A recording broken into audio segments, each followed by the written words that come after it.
पिछले वीडियो में हमने समष्टि अर्थशास्त्र क्या होता है और समष्टि अर्थशास्त्र का क्षेत्र इसका अध्ययन किया था।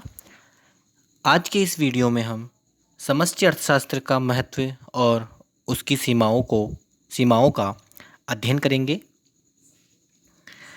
समष्टि अर्थशास्त्र में संपूर्ण अर्थव्यवस्था का अध्ययन किया जाता है।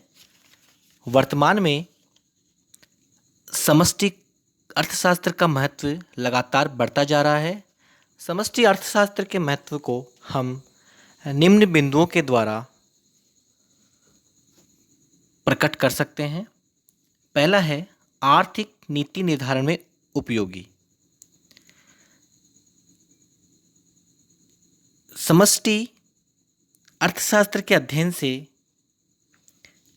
समस्त समष्टिगत मात्राओं की जानकारी प्राप्त होती है और उसके आधार पर सरकार आर्थिक नीतियों का निर्माण करती है और उन नीतियों को लागू करती है ताकि कल्याणकारी राज्य की स्थापना की जा सके। दूसरा है विभिन्न आर्थिक समस्याओं का ज्ञान। एक देश की अर्थव्यवस्था में मौजूद बेरोजगारी, गरीबी, मुद्रास्फीति, मंदी आदि समस्याओं का अध्ययन समष्टि विश्लेषण से ही संभव है। इसलिए हमें समष्टि अर्थशास्त्र के अध्ययन की आवश्यकता होती है। नेक्स्ट है अर्थव्यवस्था के निष्पादन का ज्ञान। कोई अर्थव्यवस्था कैसे कार्य कर रही है या उसका उत्पादन, आय एवं रोजगार के स्तर पर क्या प्रभाव पड़ रहा है, इसका अध्ययन हम समष्टि अर्थशास्त्र के अंतर्गत ही कर सकते हैं। नेक्स्ट है आर्थिक विकास के अध्ययन में उपयोगी। समष्टि अर्थशास्त्र के अध्ययन से हम आर्थिक विकास से संबंधित सिद्धांत एवं मॉडल विकसित कर सकते हैं। किसी भी अर्थव्यवस्था के विकास एवं वृद्धि दर के लक्ष्यों के निर्धारण में समष्टि अर्थशास्त्र का ज्ञान होना आवश्यक है। नेक्स्ट पॉइंट है अंतर्राष्ट्रीय तुलना में उपयोगी। समष्टि विश्लेषण के अध्ययन से ही हम दो देशों की आर्थिक स्थिति की तुलना कर सकते हैं। इसी के अध्ययन से विकसित एवं विकासशील अर्थव्यवस्था की जानकारी प्राप्त हो सकती है। नेक्स्ट पॉइंट है व्यष्टि अर्थशास्त्र समष्टि अर्थशास्त्र के बिना अधूरा। व्यष्टि अर्थशास्त्र के नियम व्यक्तिगत इकाइयों से संबंधित होते हैं और समूहों के व्यवहार पर आधारित होते हैं। जैसे किसी वस्तु की मांग अर्थव्यवस्था की कुल मांग पर निर्भर करती है। इसलिए हमें व्यष्टि अर्थशास्त्र के अध्ययन के लिए समष्टि अर्थशास्त्र का ज्ञान होना आवश्यक है। फिर नेक्स्ट है आर्थिक उतार चढ़ाव के कारणों का ज्ञान। अर्थव्यवस्था में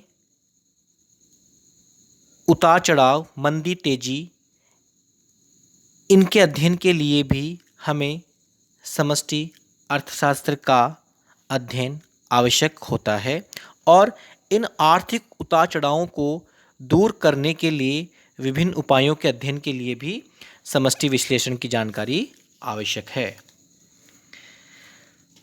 और अंतिम पॉइंट है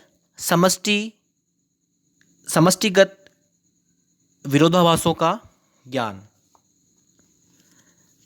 समष्टि अर्थशास्त्र के अध्ययन से ही ये स्पष्ट होता है कि जो नियम और जो सिद्धांत व्यक्तिगत इकाइयों या फर्मों के लिए आवश्यक होते हैं, जरूरी नहीं है कि वो ही नियम या सिद्धांत संपूर्ण अर्थव्यवस्था के लिए भी उपयोगी हो।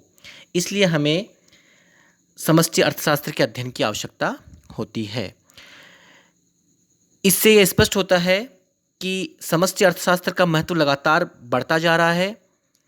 व्यष्टि अर्थशास्त्र के अपर्याप्त और अपूर्ण होने के कारण ही कुछ विषय जैसे राष्ट्रीय आय, रोजगार, कुल बचत, कुल निवेश, कीमत स्तर, राजस्व, मौद्रिक नीति, बैंकिंग, अंतर्राष्ट्रीय व्यापार, इन सब के अध्ययन के लिए समष्टि अर्थशास्त्र की आवश्यकता होती है। अब है समष्टि अर्थशास्त्र की सीमाएं। समष्टि अर्थशास्त्र आर्थिक विश्लेषण और नीतियों के निर्धारण के लिए बहुत महत्वपूर्ण है, लेकिन फिर भी इसकी कुछ कमियां हैं जिनको अगर हम ध्यान में रखें तो सही निष्कर्ष हम निकाल सकते हैं। पहला है समूह की माप संबंधी कठिनाई। अर्थव्यवस्था में पाए जाने वाले सभी समूह समरूप एवं सजातीय नहीं होते हैं, इसलिए उनको मापते समय हमें अनेक कठिनाइयों का सामना करना पड़ता है। अगर कोई समूह सार्थक है तो उसका निष्कर्ष भी सही होगा, लेकिन कोई समूह है निरर्थक समूह है तो उसके आधार पर जो भी उसके निष्कर्ष निकाले जाएंगे वो गलत होंगे। दूसरा है भ्रमात्मक परिणाम निकाले जाने का भय। व्यक्तिगत इकाइयों के योग से जब सामूहिक इकाइयां ज्ञात की जाती है तो जो नियम एक फर्म या व्यक्तिगत इकाइयों पर लागू होते हैं वह संपूर्ण अर्थव्यवस्था पर लागू हो या लागू कर दिए जाए तो उससे उसके निष्कर्ष गलत एवं भ्रामक प्राप्त होंगे। तीसरा है जटिल प्रक्रिया। समष्टि आर्थिक विश्लेषण सैद्धांतिक रूप से सरल लगता है, लेकिन व्यवहारिक रूप से काफ़ी कठिन है, क्योंकि इसमें जोड़ने, घटाने, योग करने में अनेक कठिनाइयाँ आती है।